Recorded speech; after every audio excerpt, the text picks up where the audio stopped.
یمن کی مسلح افواج کے ترجمان نے تل ابیب میں ایک اہم ہدف پر ڈرون حملے کی خبر دی ہے۔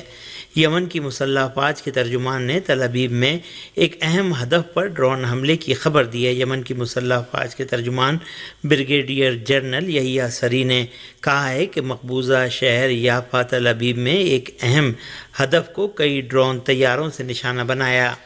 بریگیڈیئر جنرل یحییٰ سری نے کہا کہ مقبوضہ شہر یافا میں آپریشن کامیابی کے ساتھ انجام دیا گیا اور ہمارے ڈرون دشمن کے دفاعی نظام کو عبور کرتے ہوئے اپنے ہدف تک پہنچنے میں کامیاب رہے۔ یمنی مسلح افواج کے ترجمان نے ایک بار پھر یہ بات زور دے کر کہی کہ غزہ اور لبنان کے خلاف دشمن کی جارحیت بند ہونے تک ہم اپنی کارروائیاں جاری رکھیں گے۔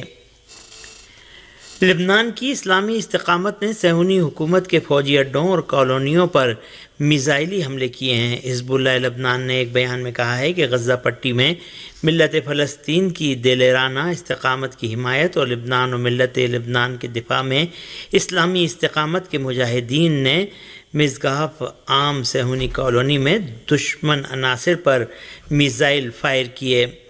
اس بیان کے مطابق حزب اللہ کے میزائل براہ راست اپنے ٹھیک نشانے پر لگے۔ حزب اللہ لبنان نے جمعرات کی صبح بھی ہانیتا فوجی اڈے پر صہیونی فوجیوں کے اکٹھا ہونے کے مقام پر گولہ باری کی تھی۔ حزب اللہ کے 5 ڈرون طیاروں نے بھی تل ابیب کو اپنے حملوں کا نشانہ بنایا ہے۔ تل ابیب میں دھماکے کی آوازیں سنی جانے کے کچھ ہی منٹ بعد اس شہر کے جنوب میں واقع بات یام علاقے میں خطرے کے الارم اور دھماکے کی آوازیں سنی گئیں اور کئی صہیونی پناہ گاہوں کی طرف بھاگتے ہوئے زخمی ہو گئے۔ صہیونی حکومت نے لبنان کے دارالحکومت بیروت کو فاسفورس بموں سے نشانہ بنایا ہے۔ صہیونی حکومت نے جمعرات کی صبح بیروت کے الباشورہ محلے پر حملے میں سفید فاسفورس والے بم استعمال کیے ہیں۔ صہیونی فوج نے جمعرات کی صبح بیروت کے علاقے الباشورہ میں ایک عمارت پر بمباری کی۔ لبنان کی وزارت صحت کے مطابق اس حملے میں 5 شہری شہید اور 8 زخمی ہوئے ہیں۔ صہیونی فوج نے پیر کے روز جنوبی بیروت کے مختلف علاقوں پر بڑے پیمانے پر حملے شروع کیے جو تاحال جاری ہیں۔ صہیونی فوج نے رات گئے خان یونس کے متعدد علاقوں اور غزہ میں یتیم خانے اسکول میں پناہ لینے والے بے گھر افراد پر حملے کیے جس کے نتیجے میں 65 فلسطینی شہید ہو گئے۔ اب تک شہداء کی تعداد 41,689 ہو گئی ہے۔ صہیونی فوج نے غزہ کی پٹی میں فضائی حملوں کے علاوہ غزہ کے جنوب میں خان یونس کے علاقوں میں بھی پیش قدمی کی جہاں اسرائیلی ٹینک دیکھے گئے۔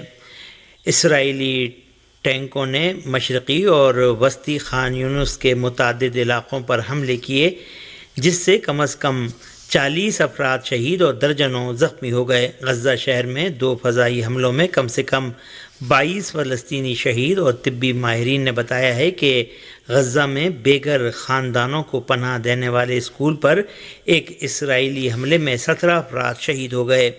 اسرائیلی فورسز کی جانب سے دوسرا حملہ العمل آرفن سوسائٹی پر ہوا جس میں بے گھر افراد بھی رہتے ہیں۔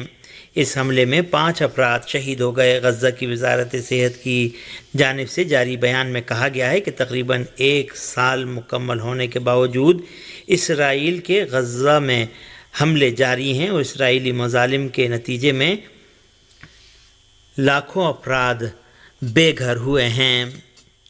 لبنان اور غزہ پر صہیونی حکومت کی جارحیتوں کے ساتھ ہی صہیونی آباد کاروں نے ایک اشتعال انگیز قدم اٹھاتے ہوئے مسجد الاقصی پر یلغار کر دی ہے۔ صہیونی انتہا پسندوں کے ایک گروہ نے جمعرات کی صبح غاصب صہیونی فوجیوں کی مدد سے مسجد الاقصی پر یلغار کی اور اپنی مذہبی رسومات انجام دیں۔ اس رپورٹ کے مطابق صہیونی انتہا پسندوں نے اپنے نئے عبری سال کے آغاز کی مناسبت سے مسجد الاقصی کے صحن میں داخلے کی کوشش کی۔ گزشتہ روز بھی صہیونی انتہا پسندوں نے مسجد الاقصی میں داخل ہو کر گشت کیا تھا۔ مزاحمتی گروہوں نے شمال مشرقی شام میں واقع امریکی فوجی اڈے کو راکٹوں سے نشانہ بنایا۔ شام کے شمال مشرقی صوبے شدادی کے شہر الحسکہ میں واقع امریکی فوجی اڈہ انتہائی اہم شمار ہوتا ہے۔ اس حملے میں ممکنہ جانی یا مالی نقصانات کے بارے میں تفصیلات سامنے نہیں آئی ہیں اور نہ ہی کسی گروپ نے اس حملے کی ذمہ داری قبول کی ہے۔ پاکستان کے وکلاء ممکنہ آئینی ترمیم کے خلاف میدان میں آ گئے ہیں۔ اسلام آباد کی 3 نمائندہ بار ایسوسی ایشنز، اسلام آباد ہائی کورٹ بار، اسلام آباد ڈسٹرکٹ بار، اسلام آباد بار کونسل نے وفاقی حکومت کے مجوزہ آئینی پیکج کو مسترد کرتے ہوئے مزاحمت کا اعلان کر دیا ہے۔ اسلام آباد بار کونسل کے علیم عباسی نے دیگر عہدیداروں کے ساتھ مشترکہ پریس کانفرنس کرتے ہوئے کہا کہ ہم آئینی ترمیم کو صرف مسترد ہی نہیں کرتے بلکہ اس کو روکنے کے لیے مزاحمت بھی کریں گے۔ مخصوص شخصیات، مخصوص سیاسی جماعتوں کے لیے بدنیتی پر مبنی ترمیم کی جا رہی ہے، جس کے بعد سپریم کورٹ کے پاس سیشن جج سے زیادہ کا اختیار نہیں ہوگا۔ 6 ججز کا خط پسند نہیں آیا تو ان کو ٹھکانے لگانے کے لیے بھی آئینی ترمیم کی جا رہی ہے۔ اسلامی جمہوریہ ایران کے صدر مسعود پزشکیان نے ایک بار پھر متنبہ کیا ہے کہ اگر اسرائیل نے ذرہ برابر جارحیت کی حماقت کی تو اسے تہران کے شدید ترین رد عمل کا سامنا کرنا پڑے گا۔ صدر ایران ڈاکٹر مسعود پزشکیان نے یہ بات اپنے 2 روزہ دورہ قطر میں بدھ کی شام دوحہ میں اسلامی مزاحمتی تحریک حماس کے اعلیٰ سطحی وفد سے ملاقات کرتے ہوئے کہی۔ انہوں نے غزہ اور لبنان کی صورتحال کی جانب اشارہ کرتے ہوئے کہا کہ صہیونی حکومت کے جرائم پر ہر انسان کا دل خون کے آنسو رو رہا ہے اور یہ صورتحال ہمارے لیے دوہری تکلیف کا باعث ہے کیونکہ مظلوم فلسطینیوں کے ساتھ ہمارا دینی اور مذہبی رشتہ ہے۔ صدر ایران نے انسانیت کے دفاع کے حوالے سے امریکہ اور مغربی ممالک کے دوہرے معیاروں پر کڑی نکتہ چینی کرتے ہوئے کہا کہ یہ ممالک صہیونی حکومت کی حمایت کر کے مسلسل انسانی حقوق اور انسانی وقار کو پامال کر رہے ہیں۔ ڈاکٹر مسعود پزشکیان نے کہا کہ اسلامی جمہوریہ ایران کی مسلح افواج نے صہیونی حکومت کو فیصلہ کن جواب دیا اور اگر اس حکومت نے چھوٹی جارحیت کی بھی حماقت کی تو اسے اس سے کہیں زیادہ سخت اور شدید جواب ملے گا۔ صدر ایران نے مسلم امہ کے درمیان اتحاد و اتفاق کی ضرورت پر زور دیتے ہوئے کہا کہ اگر مسلم ممالک ایک دوسرے کا ساتھ دیتے تو آج صہیونی حکومت کو فلسطین اور غزہ کے مسلمانوں کے خلاف جرائم جاری رکھنے کی جرأت نہ ہوتی۔ اس موقع پر حماس کے دفتر کے سربراہ اسماعیل درویش نے صدر ایران کے ساتھ ملاقات پر خوشی کا اظہار کرتے ہوئے انہیں صدر منتخب ہونے پر مبارکباد پیش کی۔ انہوں نے کہا کہ ایران مزاحمتی محاذ اور خاص طور سے فلسطینیوں کا سب سے بڑا حامی ہے اور حماس کے ساتھ اس کے گہرے تعلقات قائم ہیں۔